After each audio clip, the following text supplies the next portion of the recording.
Conduction of nerve impulse में हम लोग बोलते हैं जो फर्स्ट स्टेप होता है that is threshold stimulus. In conduction of nerve impulse the first step is threshold stimulus. Threshold stimulus की वैल्यू कितनी होती है? That is -55 to 60 millivolt. Clear? That is -55 to 60 millivolt ये थ्रेशोल्ड स्टिमुलस की value होती है। थ्रेशोल्ड स्टिमुलस को मैंने लास्ट लेक्चर में डिफाइन किया था कि थ्रेशोल्ड स्टिमुलस होता क्या है? Stimulus of minimum frequency that can generate action potential. बात समझ गए? थ्रेशोल्ड स्टिमुलस क्या होता है? It is minimum stimulus that can generate action potential, जो एक्शन पोटेंशियल को जनरेट कर सके। एक्शन पोटेंशियल मतलब नर्व इम्पल्स का कंडक्शन शुरू कर सके। क्लियर है? नॉर्मल कंडीशन में क्या था? अगर नॉर्मल बात करें अपन तो नॉर्मल कंडीशन में क्या था? आउटसाइड सोडियम था। क्लियर? आउटसाइड सोडियम या अभी बोलते हैं आउटसाइड पॉजिटिव चार्ज था और इनसाइड क्या था? नेगेटिव चार्ज था। थ्रेशोल्ड स्टिमुलस मिलने के बाद जो फर्स्ट स्टेप होता है उसको हम लोग बोलते हैं दैट इज डीपोलराइजेशन। क्या होता है? डीपोलराइजेशन। डीपोलराइजेशन में याद रखिएगा जो सोडियम गेटेड चैनल होते हैं, आप सिर्फ टू द पॉइंट बात को जानेंगे कि होता क्या क्या इसमें। डीपोलराइजेशन में sodium gated channels they are open. Sodium gated channel open हो जाएंगे। सोडियम गेटेड चैनल ओपन होने से क्या होगा? रैपिड इनफ्लक्स होगा किसका? सोडियम आयन का, जिसके कारण जब इनसाइड क्या हो जाएगा? मोर पॉजिटिव हो जाएगा। बात समझ गए? और मेम्ब्रेन नॉर्मल जो मेम्ब्रेन था उसकी पोलैरिटी डिस्टर्ब हो गई। इसी को हम लोग क्या बोलते हैं? That is depolarisation. बात समझ गए? क्या क्या होगा इसमें? इसमें होगा in depolarisation, don't right, in depolarisation sodium gated channels are open. Sodium gated channel open हो जाएंगे जिसके कारण आउटसाइड क्या था? सोडियम था। इनसाइड क्या था? पोटेशियम था, जिसके कारण rapid influx of sodium ion, rapid influx हो जाएगा, due to which the normal resting membrane potential, normal resting membrane potential will be disturbed। ठीक है? और उस कंडीशन में हम लोग बोलेंगे कि इनसाइड becomes more positive। कैसा होगा? मोर पॉजिटिव होगा। अभी आप को एक ग्राफ से हम इसका पूरा रिप्रेजेंट करेंगे, तब जिस बात को अंडरलाइन किया है उस बात पे आप फोकस करना। इनसाइड क्या हो जाएगा? Inside will become more positive and the membrane is said to be depolarized and this process is known as depolarization. This process is known as depolarization. ये पहला स्टेप। क्लियर? इसको नोट करें, then second step पे हम आगे बढ़ते हैं। Depolarisation के बाद हम क्या बोलते हैं कि एक्शन पोटेंशियल जनरेट हो गया है। Action potential generated. क्लियर? अब सुनना, मेम्ब्रेन में डीपोलराइजेशन में कुछ नहीं हुआ। डी मतलब होता है रिमूवल। डी मीन्स क्या होता है? रिमूवल। पोलराइजेशन मतलब इसकी पोलैरिटी का रिमूवल। जो नॉर्मल पोलैरिटी थी आउटसाइड पॉजिटिव इनसाइड नेगेटिव, अभी वो डिस्टर्ब हो गई है, इनसाइड बिकम्स मोर पॉजिटिव। इसी को अपन क्या बोले, दैट इज डीपोलराइजेशन। डीपोलराइजेशन के बाद द नेक्स्ट स्टेप इज, अब इसमें एक चीज और याद रखना, जो ये सोडियम गेटेड चैनल है ये बहुत ज्यादा देर नहीं खुले रहते। बात समझ गए? जब भी बोलेंगे कि गेटेड चैनल में कौन ज्यादा देर तक ओपन रहता है, तो थोड़ी देर पहले बोला था कि नॉर्मल जो रेस्टिंग मेम्ब्रेन है उसमें पोटेशियम की परमेबिलिटी ज्यादा होती है। पोटेशियम की परमेबिलिटी ज्यादा का मतलब पोटेशियम गेटेड चैनल ज्यादा देर तक खुले रहते हैं। बात समझ गए? देखेंगे कैसे क्या होगा। Next step will be repolarization. Second step is repolarization.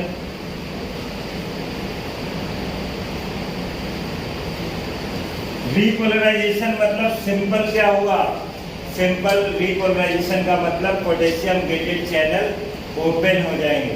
जब पोटेशियम गेटेड चैनल ओपन हो जाएंगे तो पोटेशियम आयन का ई फ्लक्स होगा। इन फ्लक्स मतलब अंदर आना, ई फ्लक्स मतलब बाहर जाना। बात समझ गए? और होगा क्या, देख लीजिए। इन रिपोलराइजेशन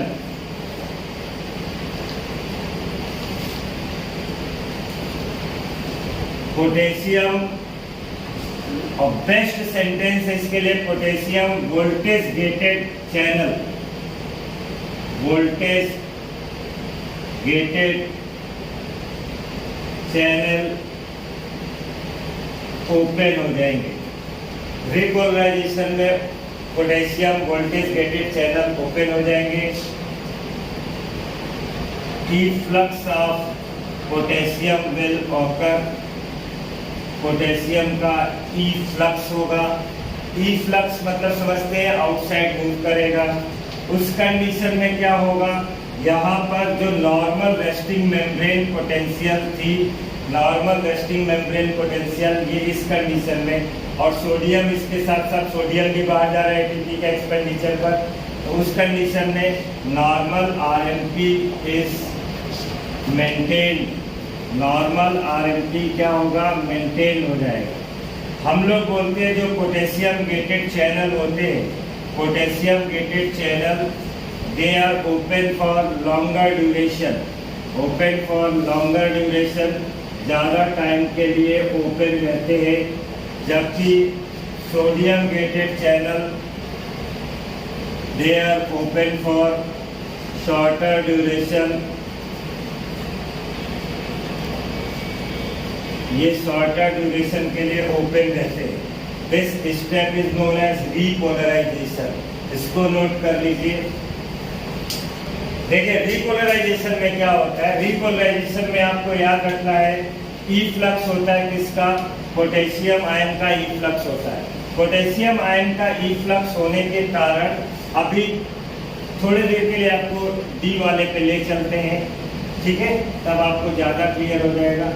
डी वाले में संजय बोल रहे थे कि सोडियम गेटेड चैनल ओपन हो जाएगा, रैपिड इनफ्लक्स होगा किसका, सोडियम आयन का, ठीक। ये इसी को बोला मैंने डीपोलराइजेशन बोला। री में क्या बोला, पोटेशियम गेटेड चैनल ओपन हो जाएंगे, पोटेशियम का ई फ्लक्स होगा, यही बोला। देखो ध्यान से, फिर बोल दे रहा है कि normal resting membrane potential maintain हो जाएगी। याद रखिएगा ये normal resting membrane potential maintain तो होगी, लेकिन inside will become more negative. कैसे बोलेंगे, क्योंकि पोटेशियम गेटेड चैनल ओपन हो गया, पोटेशियम ज्यादा बाहर चला गया। क्योंकि पोटेशियम सोडियम का भी इनफ्लक्स हुआ है, इनसाइड सोडियम जो आया हुआ है पहले से, ये क्या ये है तो, लेकिन यहाँ पर प्रोटीन ज्यादा कंसंट्रेशन में हो जाएगा, इसलिए ये मोर निगेटिव हो जाएगा। इसको और क्लियर समझ लें, normal resting membrane potential is maintain, but जो आयंस है उनका रिवर्सल हो जाता है। रिवर्सल मतलब पोटेशियम बाहर पॉजिटिविटी मेंटेन कर रहा है और सोडियम अंदर की तरफ है। बात समझ गए? Here in repolarization, reversal of ions क्या होता है, इनसाइड होगा सोडियम और आउटसाइड क्या होगा, दैट विल बी पोटेशियम, ये होगा। लेकिन कंडीशन सारी सेम रहेगी। अब समझ में आ गया, केवल रिवर्सल ऑफ आयन होगा, बात समझिए, रिवर्सल ऑफ आयन होगा रीपोलराइजेशन केस में। हाइपर पोलराइजेशन जो थर्ड स्टेप होता है उसको अपन बोलते हैं हाइपर पोलराइजेशन। हाइपर मतलब आपको मालूम है एक्सेस, हाइपर मीन्स क्या होता है, ज्यादा, ठीक है, मोर। होगा क्या, यहाँ पर पोटेशियम आयन का ज्यादा इफ्लक्स होने के कारण इनसाइड एक -70 मिलीवोल्ट पे आया, उससे भी और निगेटिव हो जाएगा। बात समझ गए? तो इसको हम लोग क्या बोलते हैं, हाइपर पोलराइजेशन। अपन इसको लिखेंगे कैसे, due to more efflux of potassium ion, due to more efflux of potassium ion inside becomes more negative, known as hyperpolarization। इसी को हम लोग बोलते हैं हाइपरपोलराइजेशन। क्लियर है? अब इसको एक ग्राफ के थ्रू हम लोग समझते हैं। ठीक, हाइपरपोलराइजेशन आपने देख लिया, ग्राफ के थ्रू कैसे देखेंगे।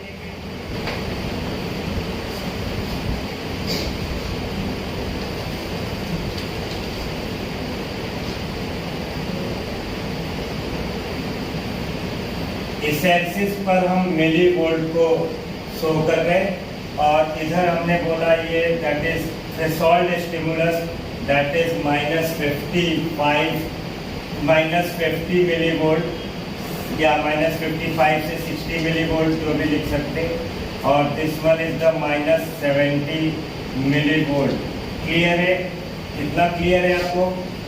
होगा क्या, थ्रेशोल्ड स्टिमुलस मिलने के बाद ये जो नॉर्मल एक्शन पोटेंशियल जनरेट होता है उस कंडीशन में क्या होता है, ये हमने यहाँ किया, ये नॉर्मल रेस्टिंग मेम्ब्रेन पोटेंशियल है। उसके बाद क्या होता है, इन्फ्लक्स होता है सोडियम आयन का और मेम्ब्रेन डीपोलराइज हो जाती है। समझ गए? मेम्ब्रेन डीपोलराइज हो जाती है। ये ज़्यादा देर सोडियम गेटेड चैनल ओपन नहीं रहते हैं, अभी पोटेशियम गेटेड चैनल ओपन हो जाते हैं और मेम्ब्रेन वापस क्या हो जाती है, रीपोलराइज हो जाती है। रीपोलराइज होने के बाद फिर क्या होता है, थोड़ा और देर तक, ज़्यादा देर तक खुले रहते हैं, इनसाइड बिकम मोर नेगेटिव और बाद में फिर ये normal resting membrane potential maintain हो जाता है। बात समझ गए? इसको हमने कैसे रिप्रेजेंट किया है, this one is A, this one is B, this one is C. A क्या है, ए है आपका दैट इज डीपोलराइजेशन। ए क्या है, डीपोलराइजेशन। बी क्या है, B is repolarization and C is for cat, that is hyperpolarization. Hyperpolarization, ये डी हाइपरपोलराइजेशन, इसका ये ग्राफ आता है, ठीक है ना। इस ग्राफ में आपको थ्रेशोल्ड स्टिमुलस, यहाँ पे अगर वैल्यू नहीं दी हुई है, सुनिएगा, ऑब्जेक्टिव क्वेश्चन में अगर यहाँ पर वैल्यू कुछ भी दे दिया दैट ए, आइडेंटिफाई ए, उस कंडीशन में आपको याद रखना है दैट इज, अगर आपसे अकॉर्डिंग टू ऑप्शन देखेंगे -55 से 60 मिली वोल्ट तक का रहेगा तो वो ऑप्शन आपका करेक्ट होगा। बेहतर है कि ये वाले अगर पूछे जाए, ये ज़्यादातर पूछ लेते हैं बाद में, तो ये क्या होगा इस कंडीशन में, this will be -70 millivolt. या इसको अगर यहाँ पर एक चीज़ पूछ लिया गया, ये क्या है, तो this one is resting membrane potential. Clear है? इससे ज़्यादा इसमें कुछ भी पूछा नहीं जाता। ये हो गया आपका इन केस ऑफ वर्टिब्रेट, अगर आपसे पूछा जाएगा कंडक्शन ऑफ नर्व इम्पल्स कैसा होता है, ठीक है ना, और वो किन किन बातों पर डिपेंड करता है, ये आपसे पूछा जाता है क्वेश्चन। तो वर्टिब्रेट्स के केस में, वर्टिब्रेट्स के केस में आपको मालूम है कैसा है, माइलिनेटेड न्यूरॉन है। कैसा न्यूरॉन है, माइलिनेटेड न्यूरॉन है। माइलिनेटेड न्यूरॉन लेट से इस तरह का अपीयरेंस देगा, ठीक। ये इस पर क्या है, ये आपको माइलिन की सीट है। क्लियर? इस तरह से न्यूरॉन का अपीयरेंस होता है कहाँ पर, वर्टिब्रेट्स के केस में।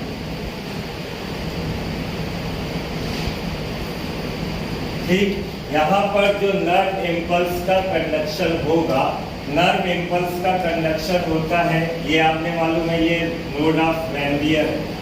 क्या है? Node of Ranvier.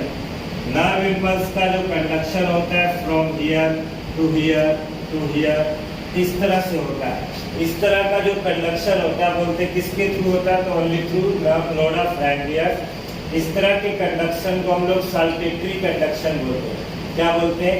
Saltatory conduction. Saltatory conduction मतलब दो तीन इसमें खास बात है। बोलेंगे किसके थ्रू होगा, तो वर्टिब्रेट्स के केस में जो माइलिनेटेड न्यूरॉन का जो कंडक्शन हुआ है, हमें मालूम वर्टिब्रेट में माइलिनेटेड न्यूरॉन है, ये हमें मालूम है। किसके थ्रू हो रहा है? नोड ऑफ रैनवियर के थ्रू हो रहा है। और इस तरह के कंडक्शन को साल्टेटरी कंडक्शन बोलते हैं। क्या बोलते हैं? Saltatory conduction. Saltatory conduction is the characteristic feature of vertebrates only. बात समझ गए? हमने शुरू से कैरेक्टरिस्टिक फीचर बता रहे हैं, अगर आपको याद हो। वो क्वेश्चन अभी फिर इसी साल में देखे, कैरेक्टरिस्टिक फीचर पूछेंगे कि नहीं मिले, तो बोलेंगे साल्टेटरी कंडक्शन क्या है। साल्टेटरी कंडक्शन जान लीजिए, दिस वन इज द, इस तरह का जो मूवमेंट है इसको साल्टेटरी बोलते हैं। This is the characteristic features of vertebrates only. ठीक है, इसमें बोलते हैं। और दूसरी खास बात क्या होती है, इसमें जो नर्व इम्पल्स होता है उसकी स्पीड कितनी होती है, स्पीड बोलेंगे इसकी, दैट इज 120 मीटर पर सेकेंड होती है। मतलब ये फास्ट होता है। ठीक, अगर बोलेंगे नर्व इम्पल्स किन किन बातों पर डिपेंड करता है, तो अपन बोलेंगे जो माइलिनेटेड न्यूरॉन है उनमें नर्व इम्पल्स बहुत तेजी से फास्ट तरीके से होता है। बात समझे? इस कंडीशन में जब ये पूरी जर्नी आपको नहीं ऐसे करनी है, इसमें इस कंडीशन में यहाँ के थ्रू यहाँ यहाँ, तो इस कंडीशन में बोलते हैं ये इकोनॉमिक होता है। इकोनॉमिक किस कंडीशन में होता है? इसमें लेस एटीपी एक्सपेंडिचर होता है। बात समझ गए? माइलिनेटेड न्यूरॉन के थ्रू जो नर्व इम्पल्स कंडक्शन हो रहा है उसमें लेस एटीपी कंजम्पशन हो रहा है। नॉर्मल अगर एटीपी कंजम्पशन की बात करें, नॉर्मल एटीपी का कंजम्पशन कितना होता है, तो आपको मालूम है सोडियम और पोटेशियम में जितना खर्चा आ रहा है, 3 सोडियम अंदर करेंगे, 2 पोटेशियम बाहर करेंगे, 1 एटीपी जाएगा। बात समझ गए? तो इस कंडीशन में इकोनॉमिक है, इसलिए क्या होगा, less ATP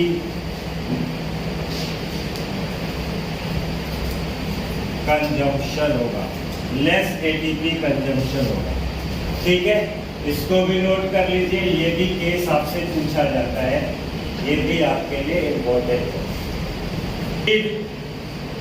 of impulse will depend on, पहली बात किस पे डिपेंड करेगा, माइलिनेशन पे। किस पे? माइलिनेशन पर। स्पीड जो होती है इम्पल्स की वो माइलिनेटेड न्यूरॉन के लिए ज़्यादा होती है, तो किस पे डिपेंड करता है, माइलिनेशन पर। माइलिनेशन पर डिपेंड करेगा। Speed for myelinated neuron is more than non-myelinated neuron. Speed for myelinated neuron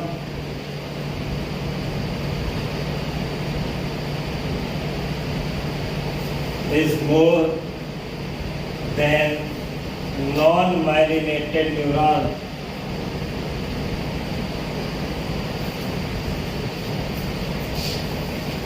speed ज़्यादा होती है। सेकेंड बात अगर करें माइलिनेशन के अलावा, द मोस्ट इम्पॉर्टेंट थिंग जिसमें बोलेंगे डायमीटर ऑफ एक्सॉन पर डिपेंड करेगा। डायमीटर ऑफ एक्सॉन मतलब अगर एक्सॉन का डायमीटर ज़्यादा होगा तो स्पीड ज़्यादा होगी। अगर बोलेंगे सबसे ज़्यादा पूरे एनिमल किंगडम में किसके न्यूरॉन का डायमीटर सबसे ज़्यादा है, तो जाइंट स्क्विड एक मोलस्क है जिसका डायमीटर एक्सॉन का सबसे ज़्यादा है। ठीक है, अपन लिखेंगे क्या बोला था, diameter of axon, diameter of axon, axon का डायमीटर, ये इस पर डिपेंड करेगा। Diameter of axon is more, speed लिख लीजिए, speed of impulse is more for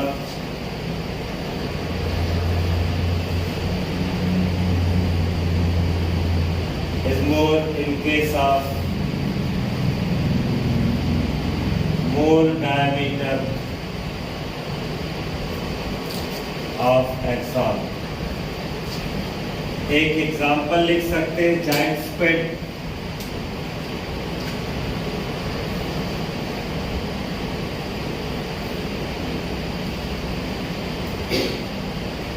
this one is the mollusk having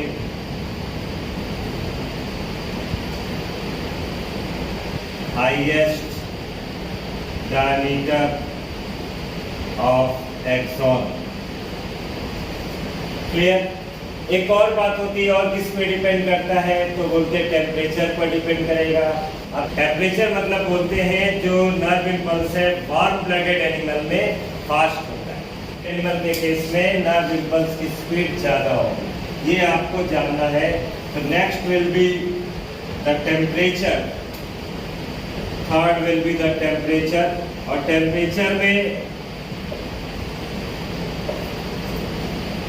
speed of nerve impulse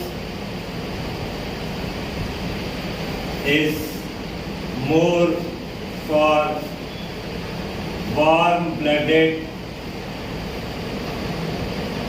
animals।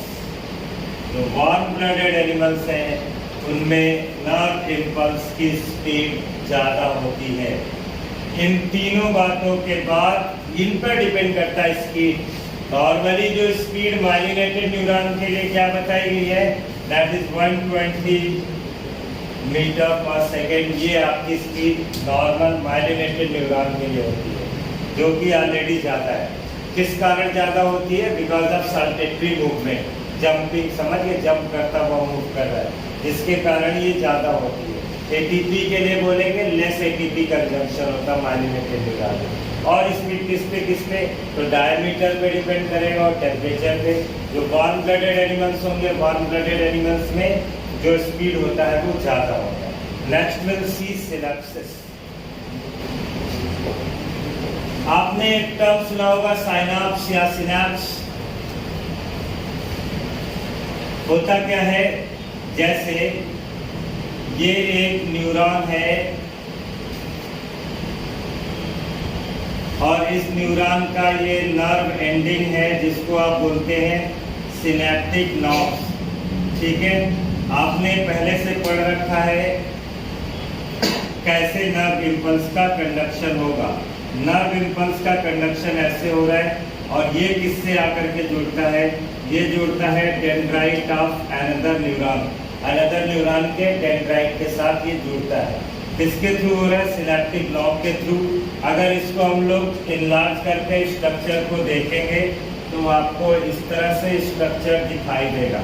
अगर enlarge करके structure हम लोग देखेंगे तो इस तरह से हमको ये स्ट्रक्चर दिखाई देगा। क्लियर, ये हमने बना दिया सिनेप्टिक नर्व, सिनेप्टिक नर्व, और ये मैंने डायरेक्शन बता दिया है कंडक्शन ऑफ नर्व इम्पल्स का। This is the direction for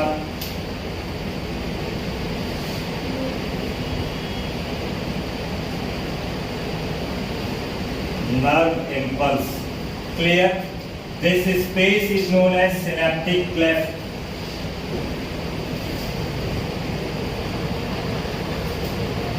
ठीक, this one is the presynaptic membrane।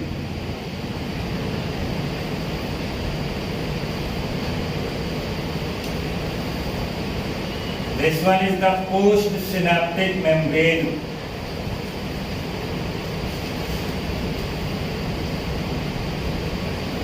ठीक है, नेक्स्ट हम लोग इसको बोलते हैं, this one is the synaptic knob.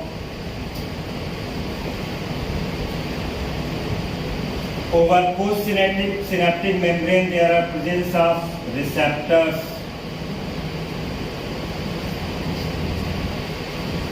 These are synaptic vesicles. These are synaptic vesicles, and also there is presence of mitochondria.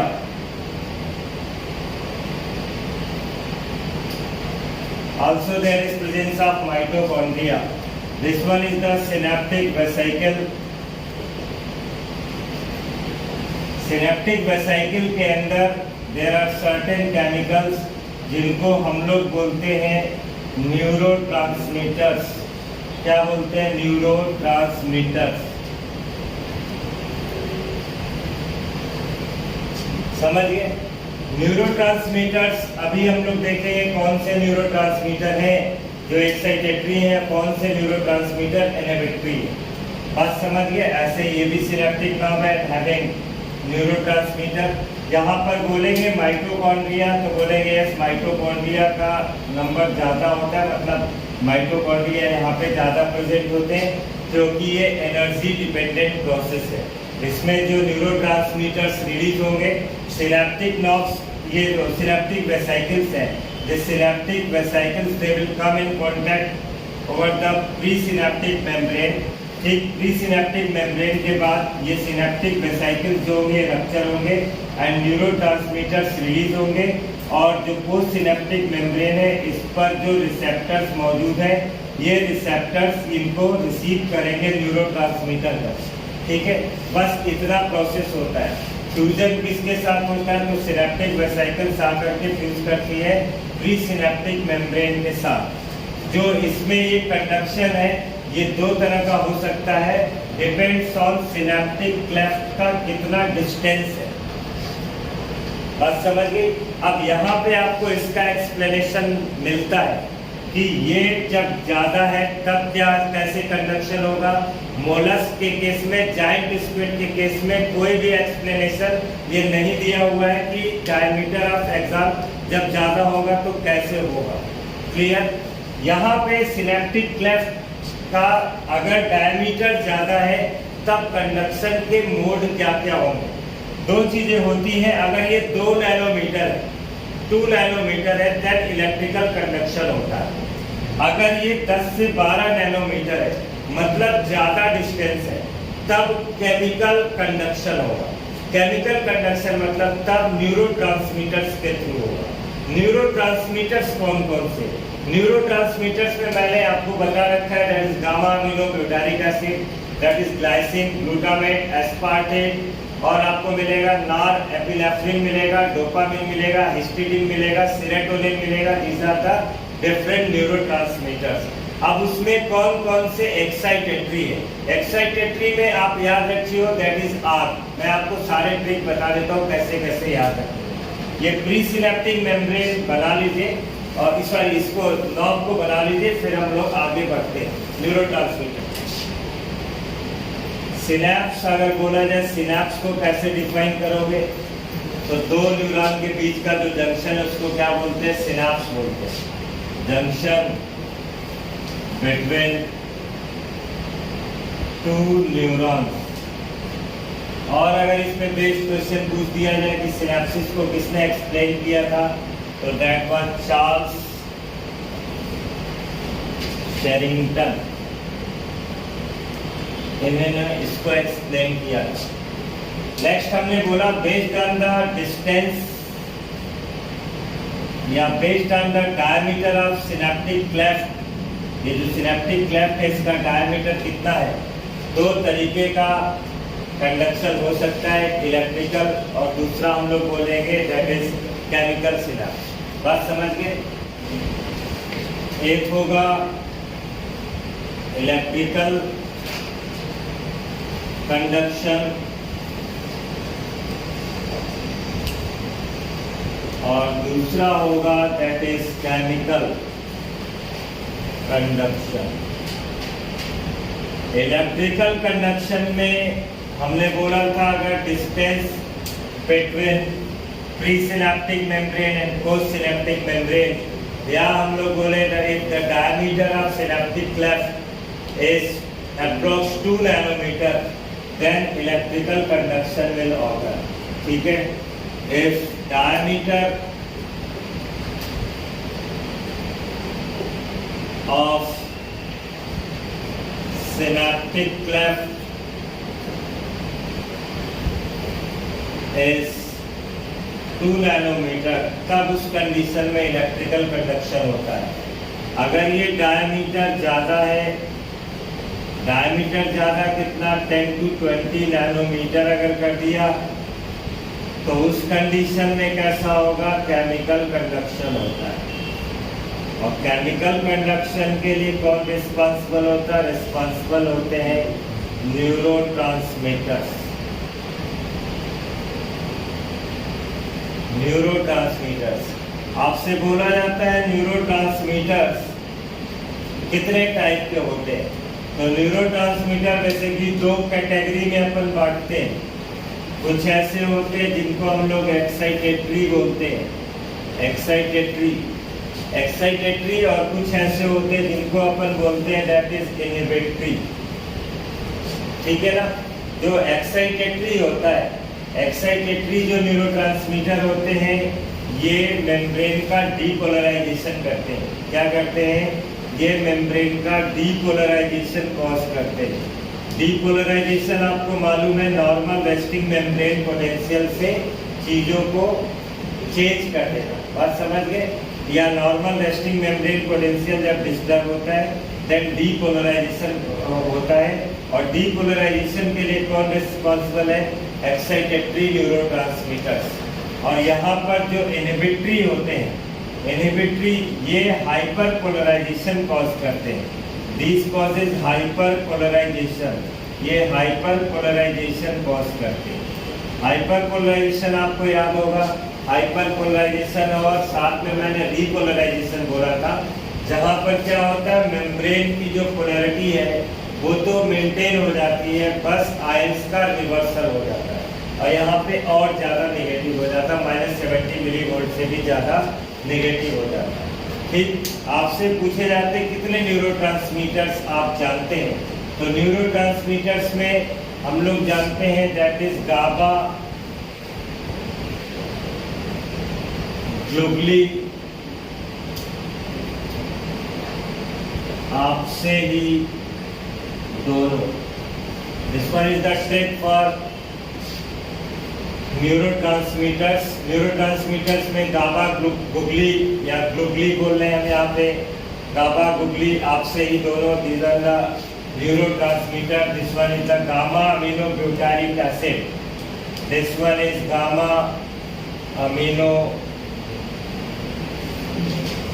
Butyric acid, this one is glutamate, glutamic acid भी बोलते हैं। this one is glycine, this one is aspartate, this one is acetylcholine, serotonin,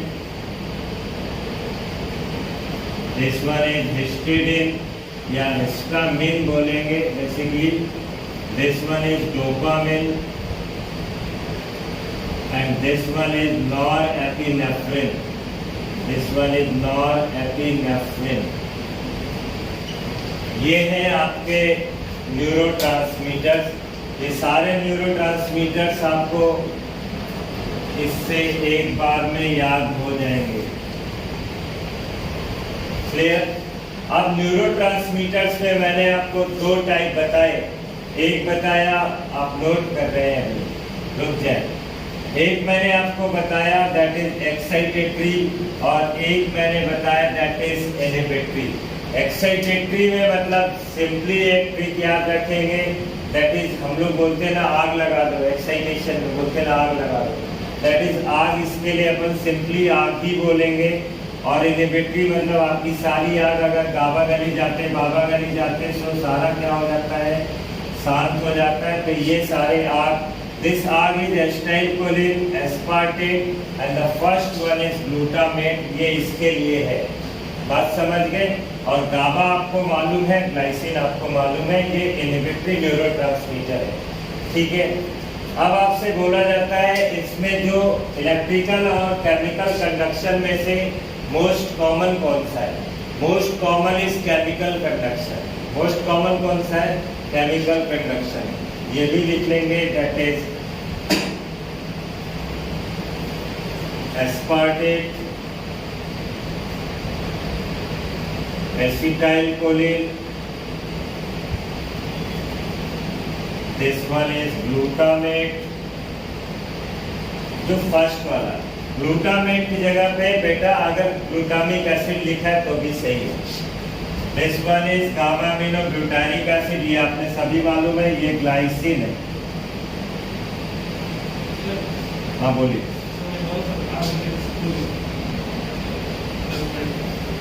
ठीक है, आपकी life में जो भी problems है, प्रॉब्लम सॉल्व करते रहेंगे। हो गया ये।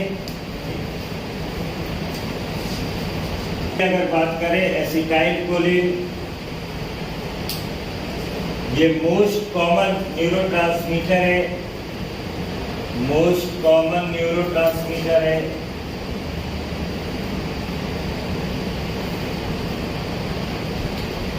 Basically it is biogenic amine बोलते हैं। और याद रखिएगा acetylcholine is the neurotransmitter in case of brain. कहाँ पे न्यूरोट्रांसमीटर है? ब्रेन के केस में इट इज न्यूरोट्रांसमीटर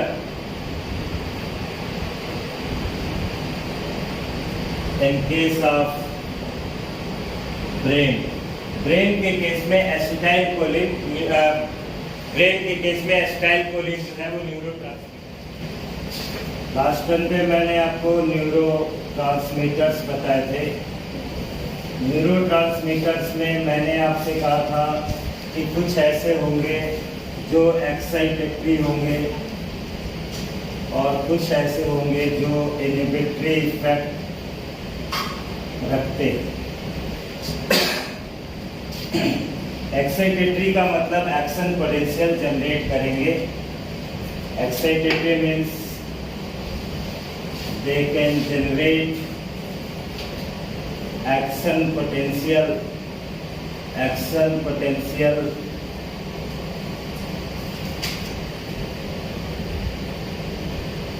जनरेट कर सकते हैं। इनको हम लोग बोलते हैं that is excitatory neurotransmitter. Excitatory की कैटेगरी में मैंने आपको एसिटाइलकोलिन बताया था। एसिटाइलकोलिन के साथ साथ मैंने आपको एस्पार्टेट बताया था। एस्पार्टेट के साथ साथ मैंने ग्लूटामेट बताया था। ये मैंने आपको बताया था जो एक्साइटेटरी न्यूरोट्रांसमीटर होते हैं। इनमें से आपका जो मोस्ट कॉमन जो न्यूरोट्रांसमीटर है दैट इज एसिटाइलकोलिन। एसिटाइलकोलिन ये मोस्ट कॉमन न्यूरोट्रांसमीटर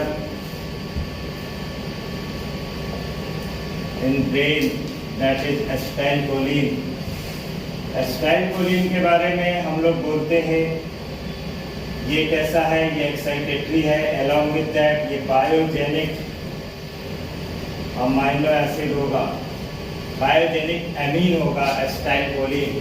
एंड ये जो एस्पार्टेट एंड ग्लूटामेट होते हैं इनका केमिकल नेचर क्या होगा? इनका chemical nature these are amino acids और ये भी किस कैटेगरी में आते हैं? एक्साइटेटरी की कैटेगरी में आते हैं। नेक्स्ट इसके बाद जो सबसे ज़्यादा बार पूछा जाता है या जिसका ज़्यादा utilization that is dopamine. Dopamine के बारे में ये तो आपको बता दिया था। डोपामिन के बारे में थोड़ा सा फोकस करेंगे। It comes under category of catecholamine. किसकी कैटेगरी में आता है? कैटाकोलामाइन की कैटेगरी में आता है।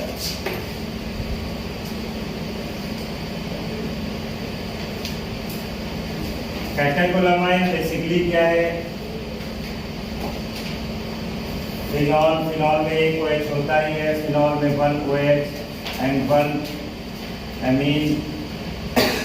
ये कैटाकोलामाइन के कैटेगरी में आए। डोपामिन के बारे में बोलते हैं, it is neurotransmitter that have both excitatory and inhibitory effect, can have both excitatory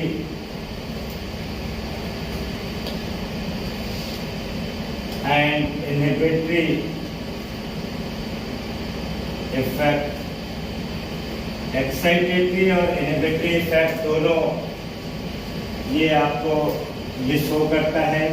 इसी में अगर हम लोग बोलते हैं एक डिजीज के बारे में डिस्कस करते हैं, that is Parkinson's disease. Parkinson's disease में क्या होता है? Parkinson's disease due to deficiency of dopaminergic neurons. Parkinson's disease uncontrolled shaky movement इसमें होते हैं, अनकंट्रोल्ड शेकी मूवमेंट्स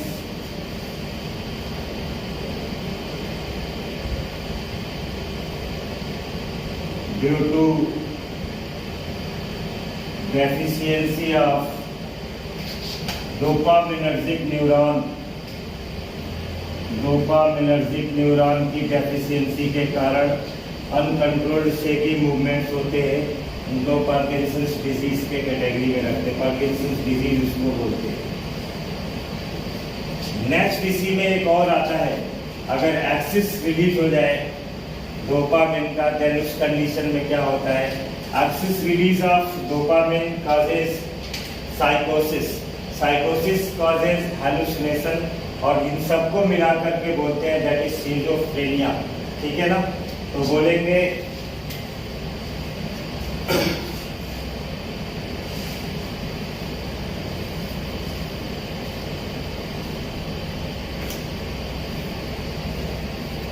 इसमें क्या होता है? Access release of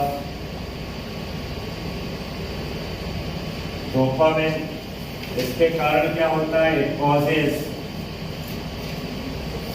साइकोसिस। साइकोसिस जो हैलुसिनेशन कॉज कर देता है, और इसी को अपन लोग बोलते हैं that is schizophrenia. Schizophrenia basically genetic disorders में आते हैं, जेनेटिक डिसऑर्डर्स की कैटेगरी में अपन पढ़ते हैं, लेकिन one of the reason may also be that is excess release of dopamine।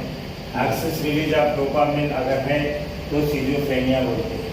ठीक, नेक्स्ट इसी तरह आपने गाबा पढ़ा होगा, गाबा के बारे में, that is gamma aminobutyric acid. Gamma aminobutyric acid that is neurotransmitter in case of midbrain, that is neurotransmitter in case of midbrain. और ये कैसा है? ये इनहिबिटरी है। कैसा है ये? इनहिबिटरी न्यूरोट्रांसमीटर है मिड ब्रेन का, और मिड ब्रेन के साथ साथ अपन लोग बोलते हैं दैट इज लिम्बिक सिस्टम में भी आएगा, लिम्बिक सिस्टम में भी आएगा दैट इज गामा। ठीक है, तो इसको नोट कर ले। हो गया?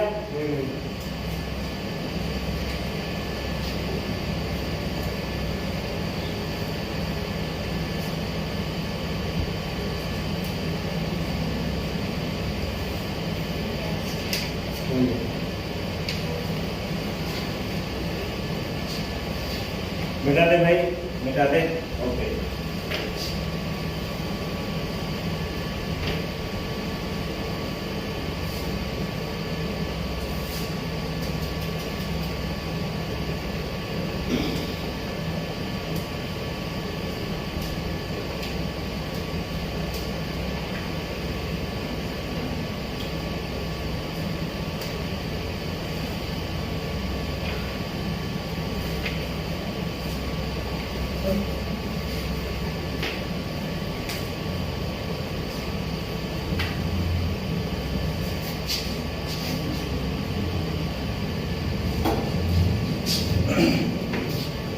ठीक है। नेक्स्ट हम लोग आफ्टर न्यूरोट्रांसमीटर हम पढ़ेंगे दैट इज नर्वस सिस्टम में कितने डिवीजन किए गए। तो 2 डिवीजन हमने किया, एक को हम लोग बोलते हैं that is central nervous system and another is PNS, that is peripheral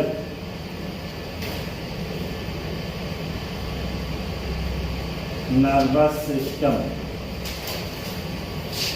Central nervous system, in short CNS,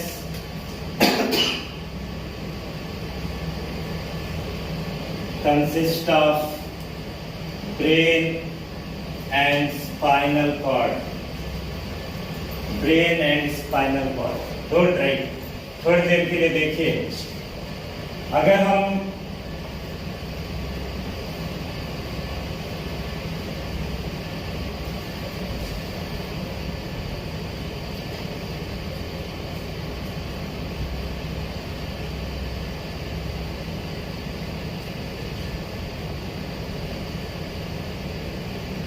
इस तरह से अगर हम एक रिप्रेजेंटेशन आपको बता रहे हैं, तो ब्रेन के बारे में अगर बात करो तो ब्रेन ऐसा लगता है जैसे कोई मंकी है और ब्रेन बॉक्स में बंद है या किसी बॉक्स में बंद है। तो जैसे हमने बोला ब्रेन के बारे में, तो ब्रेन के बारे में आपका जो आइडिया होना चाहिए वो ये कि कोई मंकी है जो बॉक्स में बंद है और उसने अपनी पूंछ लटका रखी है। दिस वन रिप्रेजेंट्स ब्रेन और इसको हम लोग क्या बोलते हैं, स्पाइनल कॉर्ड। ठीक है, ब्रेन जिसमें बंद है, मंकी जिसमें बंद है, दैट इज ब्रेन बॉक्स, या उसी को अपन बोलेंगे दैट इज क्रेनियम। क्लियर? अब हम लोगों को मालूम है जो ब्रेन है, ब्रेन से एराइज करते हैं क्रेनियल नर्व्स। क्या एराइज करते हैं? Cranial nerves. और स्पाइनल कॉर्ड से एराइज करता है दैट इज स्पाइनल नर्व। जब इस टॉपिक पर आएंगे क्रेनियल नर्व्स 12 पेयर आपको मालूम है, बताएंगे, और स्पाइनल नर्व 31 पेयर है वो भी आपको बताएंगे। पेरिफेरल नर्व्स में जितना भी हमारी बॉडी में जितने भी बिजली के तार है, जितने भी बिजली के तार है हमारी बॉडी में, मतलब जितने भी नर्व्स हैं वो सारे के सारे किसमें आते हैं? पेरिफेरल नर्वस सिस्टम में आते हैं। तो we can write here all nerves. सारे नर्व्स कैसे होते हैं? सारे नर्व्स जिनमें आप बोल सकते हैं दैट इज क्रेनियल नर्व्स भी इसमें आएंगे, और क्या आएगा इसमें? स्पाइनल नर्व्स भी आएंगे। Cranial nerves and spinal nerves. कुछ ऐसे नर्व्स हैं जिनको हम लोग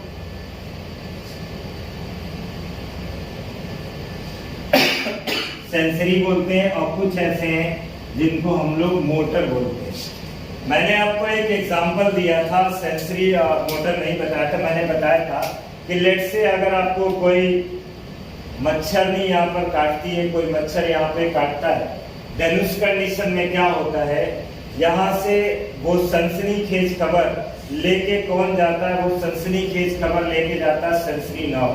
कौन लेके जाता है? Sensory nerve. और वो दौड़ता हुआ जाता है कहाँ पर? ब्रेन के पास जाता है, और ब्रेन से बोलता है मालिक मच्छरनी ने काट दिया है। ब्रेन क्या करता है? ऑर्डर देता है। ऑर्डर, ठीक है, किसको देता है? मसल्स को, कि उसको जाकर के मार दो। ठीक है ना? सेंसरी नर्व्स क्या करेगा? ये ऑर्गन टू ब्रेन, यानी कि टूवर्ड्स ब्रेन ये सेंसेशन को लेके जाएगा, इम्पल्स को लेके जाएगा। बात समझ गए? सेंसरी नर्व्स क्या करेगा? फ्रॉम ऑर्गन टू ब्रेन लेकर के जाता है। Is it clear? अभी कोई दिक्कत इसमें नहीं होनी चाहिए। और बाद में याद रखना, हमने क्या बोला था? मालिक बोला था। किसको बोला था? मालिक, ब्रेन को बोला था। मालिक क्या देता है? ऑर्डर देता है। ठीक है ना? तो मालिक ऑर्डर देता है। ऑर्डर ऑर्डर ऑर्डर, याद रखिएगा, 20 बार बोलेंगे ऑर्डर। तो ये ब्रेन ऑर्डर देता है, तो ब्रेन टू ऑर्गन या ब्रेन टू मसल अपन बोलेंगे। ये कौन लेके आता है? मोटर लेकर के आता है। क्लियर हो गया? देन ये जो सेंसरी है, सेंसरी ये कैसे हो सकते हैं? सोमैटिक हो सकते हैं। सोमैटिक जो हमारे एक्सटर्नल बॉडी ऑर्गन्स तक सप्लाई दे रहे हैं। एक्सटर्नल बॉडी ऑर्गन्स जिनको आप खुद से टच कर सकते हो, वो सारे क्या है हमारे? वो सारे हमारे सोमैटिक में आते हैं। बाकी जिनको हम टच नहीं कर पा रहे हैं इनसाइड, अब ऐसा तो नहीं कि लीवर देखो ठीक है कि नहीं, अच्छा ठीक है, ऐसा नहीं कर सकते। लीवर में या जो भी बॉडी विसरा है वो विसरल में आते हैं, विसरल ऑर्गन्स आते हैं। तो जो सेंसरी और मोटर नर्व्स होते हैं उनमें हम लोग बोलते हैं, ये सोमैटिक नर्वस सिस्टम के अंदर हम लोग पढ़ते हैं सोमैटिक नर्वस सिस्टम। और सोमैटिक नर्वस सिस्टम में भी दो डिवीजन होंगे, सोमैटिक सेंसरी और एक होगा सोमैटिक मोटर। बात समझ गए? सोमैटिक सेंसरी समझ गए क्या होता होगा, जो टुवर्ड्स ब्रेन इंफॉर्मेशन लेके जाएगा। मोटर जो होगा वो टुवर्ड्स मसल लेकर के आएगा। क्लियर है? इसके लिए हम लोग एक फार्मूला भी बोलते हैं, दैट इज सेम बोलते हैं। सेम क्या है? सेंसरी एफरेंट होता है और मोटर इफरेंट होता है, कलेक्शन एंड डिस्ट्रीब्यूशन। सेंसरी होगा सोमैटिक और सेंसरी होगा मोटर, ये हो गया। सेम कंडीशन हम लोग विसरल के लिए भी बोलते हैं। विसरल में अगर हम बात करें तो विसरल के लिए ध्यान दीजिएगा, विसरल के लिए लेट्स से ये हमारी किडनीज है, ये हमारी किडनीज है और ये है that is urinary bladder. Clear है ना? ये यूरिनरी ब्लैडर है। यूरिनरी ब्लैडर में याद रखिएगा, पहले मान लीजिए 100 ml हुआ, यूरिन कलेक्ट हो गया, 200, 300, 400, तुरंत ये दौड़ के जाएगा, मालिक bladder is filling fast, bladder जो है वो फिल कर रहा है। बात समझ गए?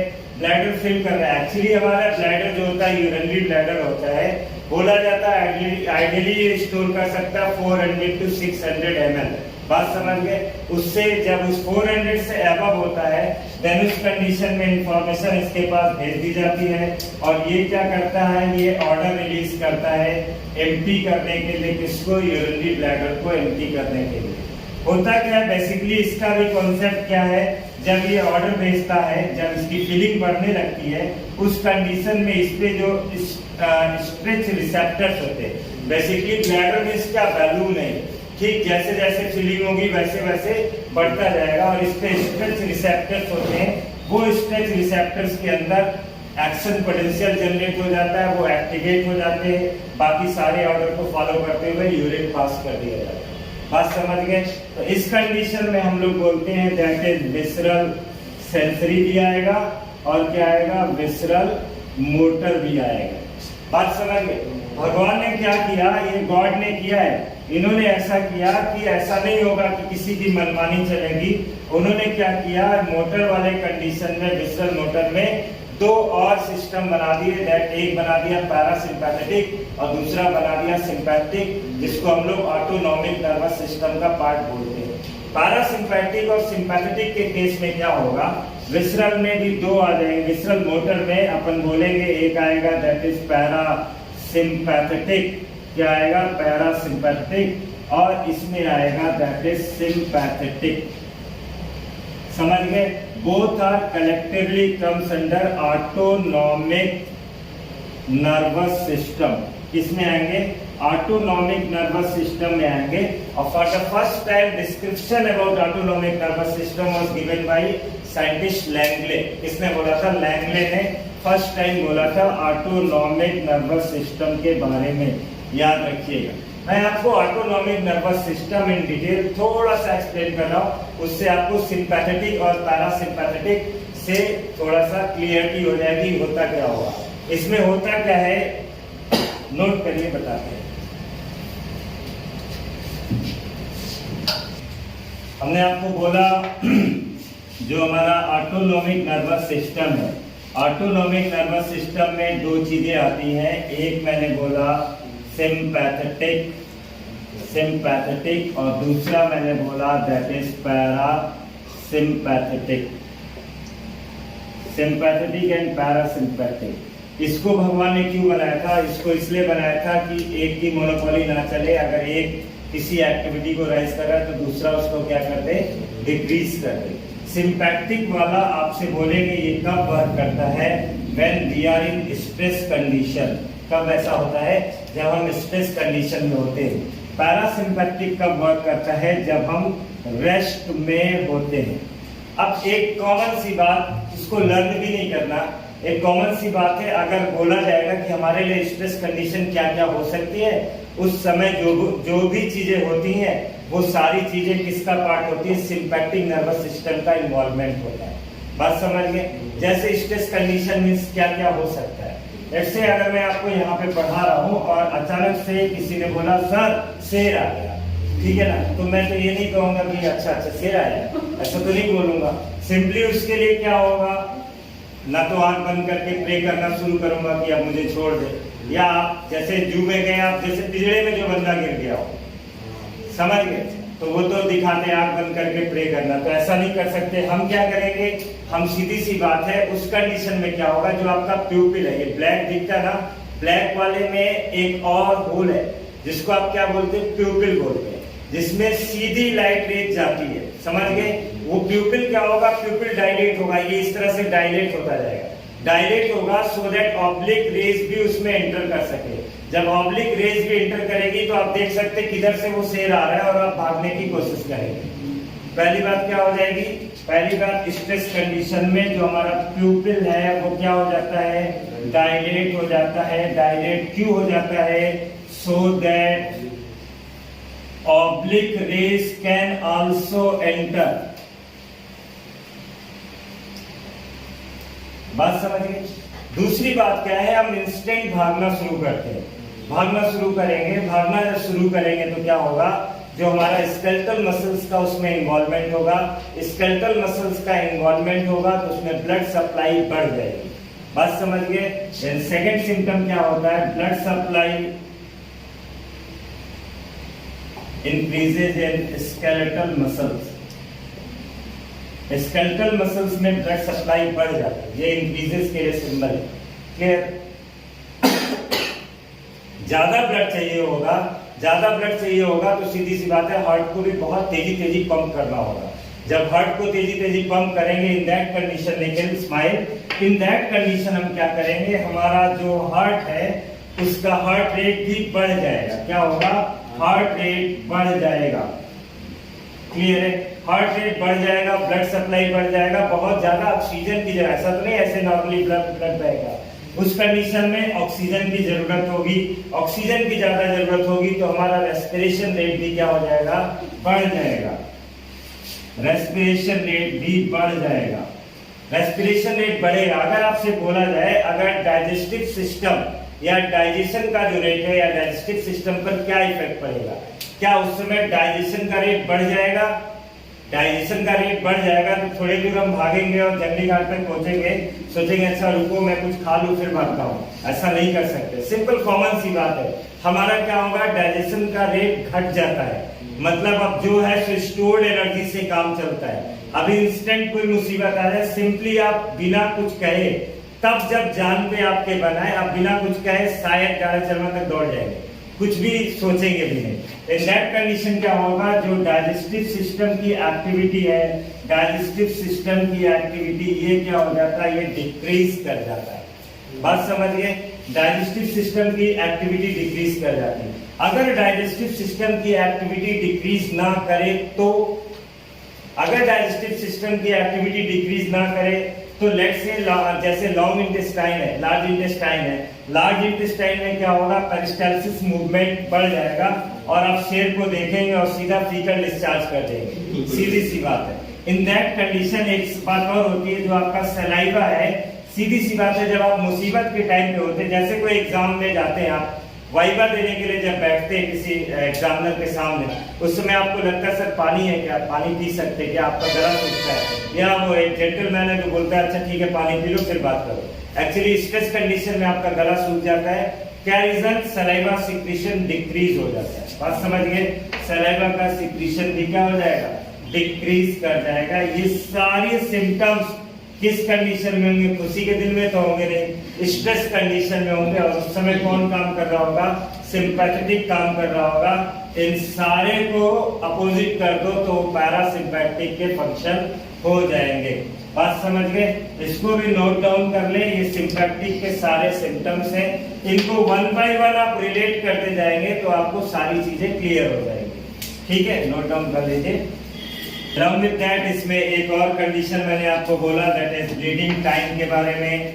तो ब्लीडिंग टाइम क्या हो जाएगा, ब्लीडिंग टाइम भी घट जाएगा, ज़्यादा देर तक ब्लीडिंग नहीं हो सकती, सिंपली कोआगुलेशन टाइम जल्दी जल्दी कोआगुलेट कर जाएगा। स्वेटिंग पे क्या इफेक्ट आएगा, स्वेटिंग भी आपका क्या हो जाएगा, ये बढ़ जाता है। ये सारे सिम्टम्स हैं। अब आप बोलेंगे सिंपैथेटिक एंड पैरासिम्पैथिक के बारे में, अगर और बोलेंगे कहाँ पे, जब आप एड्रीनल मेडुला के हार्मोन्स पढ़ते हैं, एड्रीनल मेडुला के हार्मोन्स, अब आपको बता दूं एड्रीनल मेडुला के जो हार्मोन्स होते हैं इनको हम लोग सिंपैथोमायोमेट्रिक हार्मोन्स कहते हैं। उस कंडीशन में भी हम सिंपैथेटिक और पैरासिम्पैथिक के बारे में पढ़ेंगे। इनको हम लोग बोलते हैं दैट इज सिंपैथो मायोमेट्रिक हार्मोन्स। उस कंडीशन में हम लोग उसको पढ़ेंगे। हम लोग स्टार्ट किए थे नर्वस सिस्टम के डिवीजन से। डिवीजन में सेंट्रल नर्वस सिस्टम और पेरिफेरल नर्वस सिस्टम, ये पूरा क्लासिफिकेशन आपको समझ में आ गया होगा। नेक्स्ट फिर start with the brain. Brain पढ़ेंगे, देन हम लोग ब्रेन के डिवीजन्स पढ़ेंगे, फिर आगे बढ़ते हैं।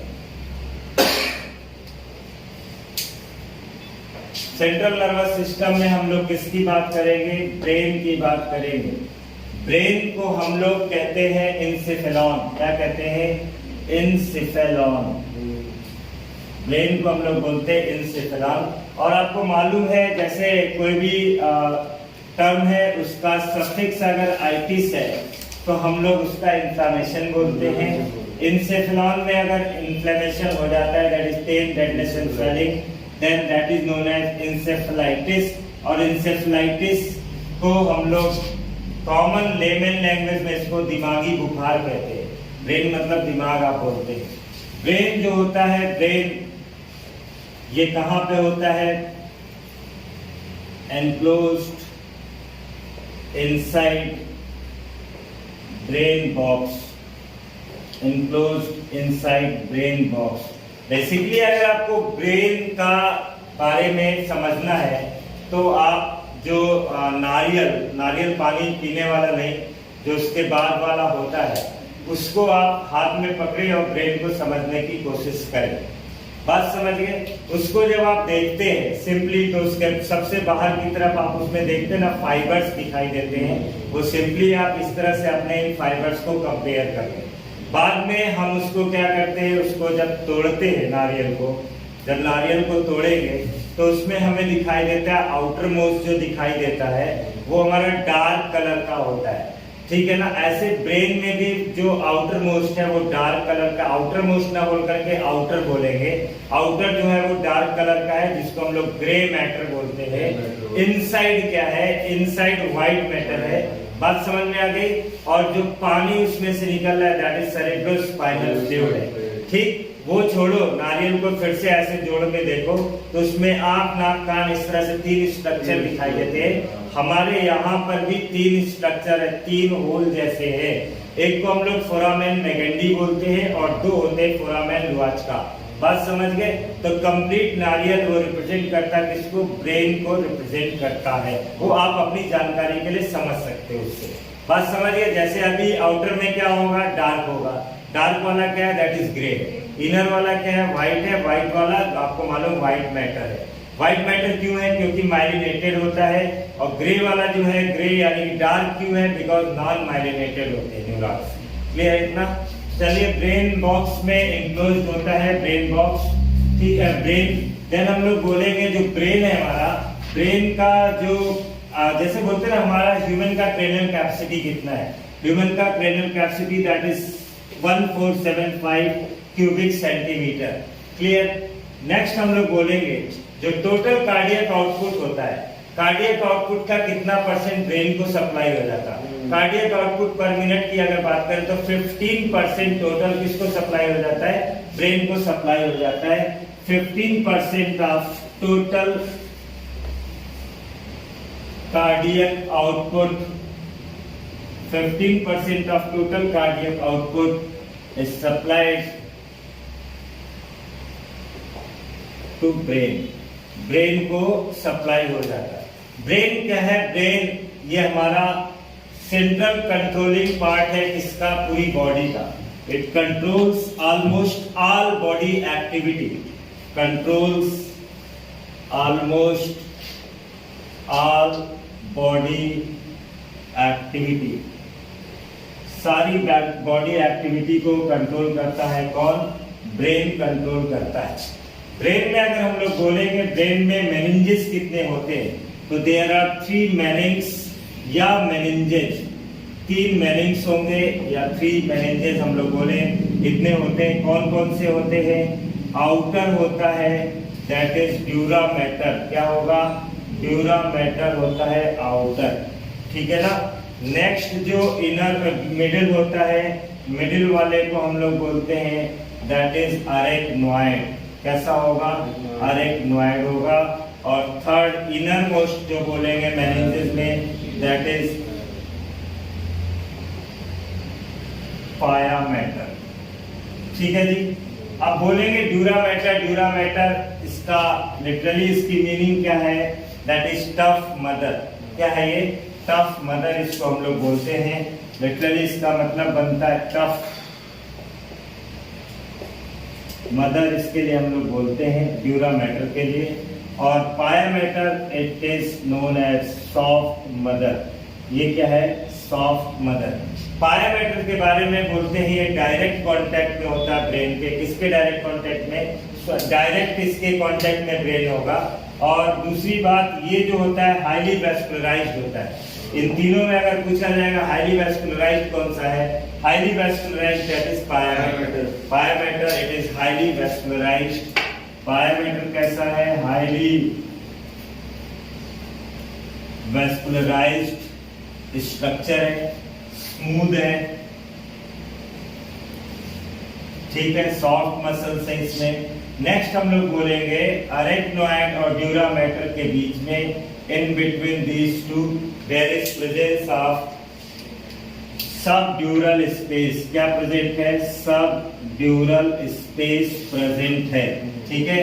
देन अरेक्नॉइड का अगर अपीयरेंस की बात करें तो अरेक्नॉइड को स्पाइडर वेब लाइक अपीयरेंस आता है, इसलिए इसको हम लोग अरेक्नॉइड बोलते हैं। In between arachnoid and pia matter, या अपन बोलते हैं below arachnoid. Below arachnoid, below arachnoid there is presence of subarachnoid space, subarachnoid space, subarachnoid space and is filled with CSF, that is cerebrospinal fluid. इसको क्या बोलते हैं? cerebrospinal fluid कहते हैं। समझ गए?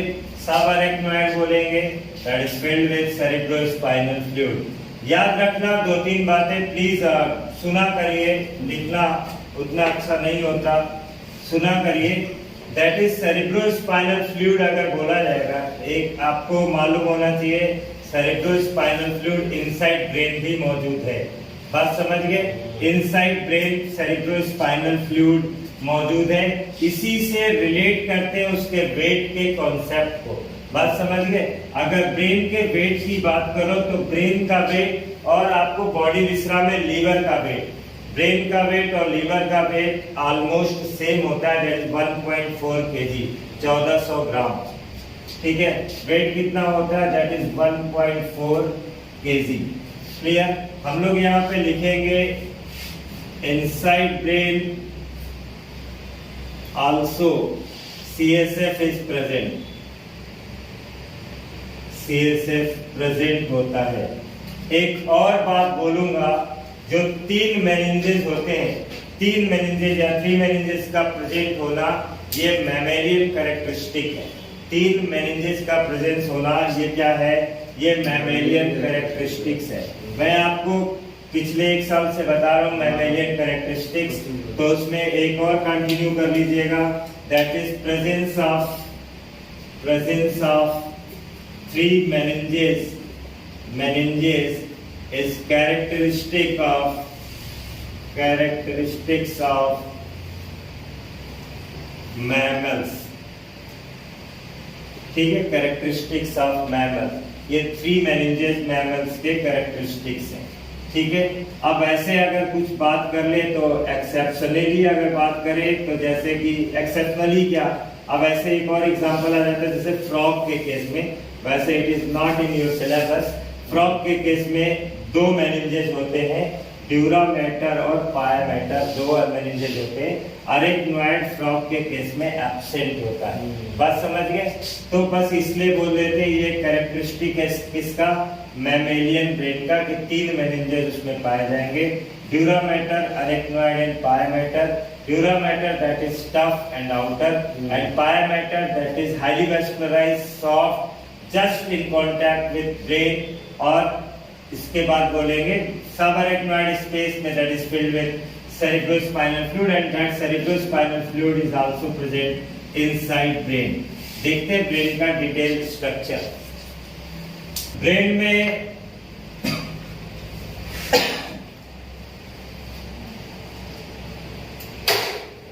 थ्री डिविजन्स करेंगे, that is बोलते हैं तीन पार्ट इसके। एक है आपका जिसको आप लोग बोलते हैं फोर ब्रेन, दूसरा है दैट इज मिड ब्रेन, और तीसरा है that is hind brain. Clear? Fore brain जिसको हम लोग बोलते हैं प्रोजेंसेफेलॉन, मिड ब्रेन जिसको हम लोग बोलते हैं मेसेंसेफेलॉन, and hind brain that is rhombencephalon. ठीक है ना? तो this one is prosencephalon, this one is mesencephalon। आपको बोला था इसको क्या बोलते हैं, इंसेफेलॉन। और हाइंड ब्रेन जिसको अपन क्या बोलेंगे, दैट इज rhombencephalon। क्लियर? जो फोर ब्रेन होता है, fore brain consist of cerebrum. Basically जो ब्रेन का मोस्ट ऑफ द एरिया है वो क्या है, that is cerebrum, site of intelligence भी बोलते हैं। और नेक्स्ट फोर ब्रेन में 1% पार्ट जो होता है दैट इज डायनसेफेलॉन। तो next is diencephalon. Diencephalon just forms 1% of fore brain, ये आपको दिमाग में रखना है। Diencephalon forms only 1% of the fore brain, बाकी सब क्या होगा, सेरिब्रम होगा। इसमें दो पार्ट आएंगे, एक आएगा कार्पोरा क्वाड्रिजेमाइना और दूसरा आता है सेरिब्रल पेडंकल। इसमें क्या आएगा, कार्पोरा क्वाड्रिजेमाइना और आएगा सेरिब्रल पेडंकल।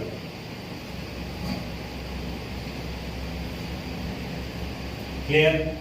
रॉम्बेनसेफेलॉन यानी कि हाइंड ब्रेन में आएंगे सेरिबेलम, पॉन्स एंड मेडुला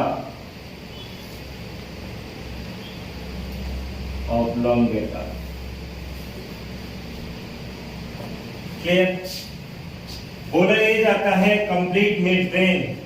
बात समझ गए? Complete mid brain, pons and medulla, they form stalk of the brain, that is brain stem। तो उसको भी लिख लेंगे, complete mid brain, pons, this pons and medulla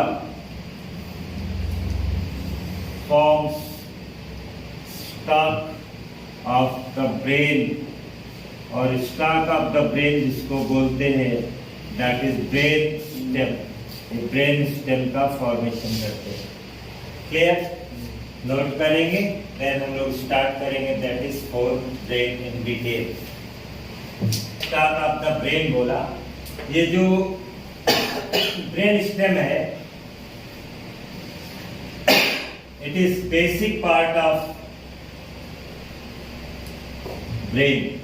ये ब्रेन का बेसिक पार्ट होता है and it controls maximum involuntary actions, controls involuntary actions. ठीक, आइए स्ट्रक्चर देखते हैं ब्रेन का।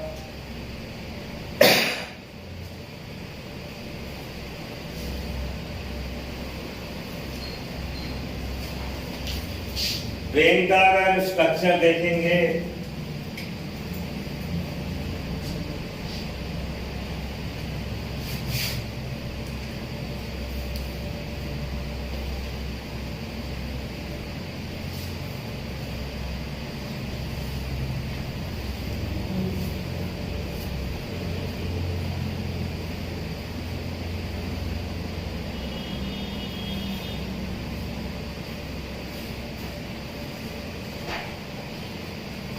एक रफ स्ट्रक्चर आप देख रहे हैं ब्रेन का, इस तरह से आपको दिखाई देगा।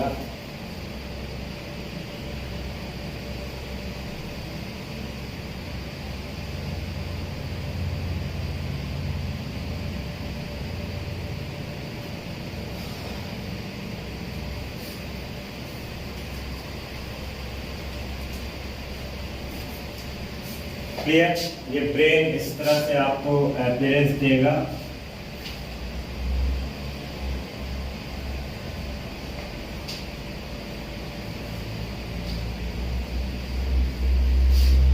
This one is cerebellum. This one is pons. This one is medulla.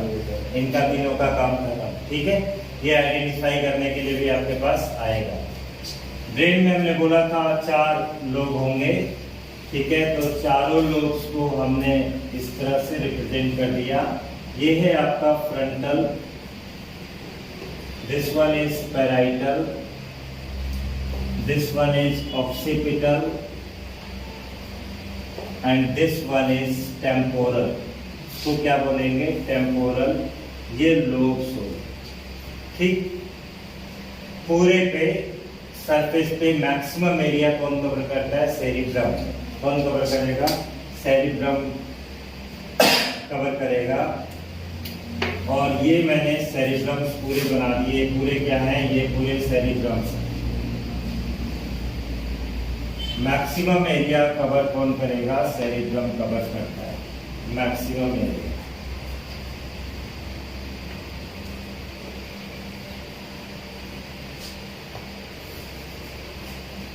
Clear हो गया?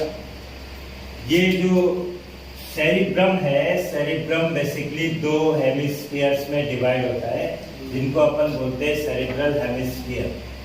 ठीक है, अभी हम सेरिब्रल हेमिस्फीयर के बारे में बताएंगे। दिस स्ट्रक्चर जो फ्रंटल और पैराइटल को डिवाइड कर रहा है, इसको हम लोग बोलते हैं सेंट्रल सल्कस। क्या बोलते हैं? Central sulcus. इसको हम लोग बोलते हैं पैराइटो occipital sulcus, and this one is known as sylvian fissure। आपको फिशर भी मल्टीपल टाइप सुनने में आएगा, इसको हम लोग बोलते हैं सिल्वियन फिशर। यहाँ पर एट दिस पॉइंट इसको हम लोग बोलेंगे ऑल्फैक्टरी लोब। क्या बोलेंगे? ऑल्फैक्टरी लोब कहेंगे। क्लियर? यहाँ पर at this point this one is the auditory, this one auditory lobe, और यहाँ पर here there is presence of visual area. ये क्या है? विजुअल एरिया है। ठीक है ना? यहाँ पर इन द फ्रंटल लोब, यहाँ पर there is presence of this one is motor sensory area. ठीक है, ब्रोकास एरिया बोलते हैं, ब्रोकास एरिया। इसको हम लोग मोटर स्पीच एरिया बोलते हैं। ठीक है, ब्रोकास एरिया। और यहाँ पर at this point Wernicke's area होता है। वर्निक्स एरिया जिसको आप लोग बोलते हैं सेंसरी स्पीच एरिया। ये मोटर है, ये क्या है? सेंसरी स्पीच एरिया बोलते हैं। ब्रोकास एरिया ये लेफ्ट सेरिब्रल हेमिस्फीयर में ज्यादा डेवलप होता है इन case of right handed persons. बात समझ गए? Is well developed in left cerebral hemisphere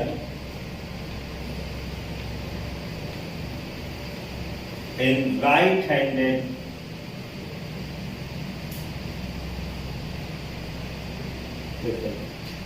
clear है। ये हमारा एक ब्रेन का एलिमेंट्री आइडिया है। इसमें जितना चीजें पॉसिबल पूछा जाता है वो हम लोग बोलते हैं।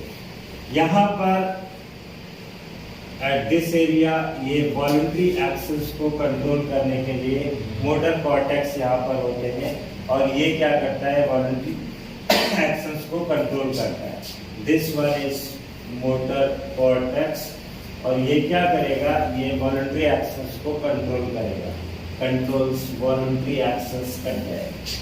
ठीक है, वॉलंटरी एक्शंस को कंट्रोल करता है। ये डायग्राम ड्रा कर लीजिए। देन हम लोग फिर सेरिब्रल हेमिस्फीयर के बारे में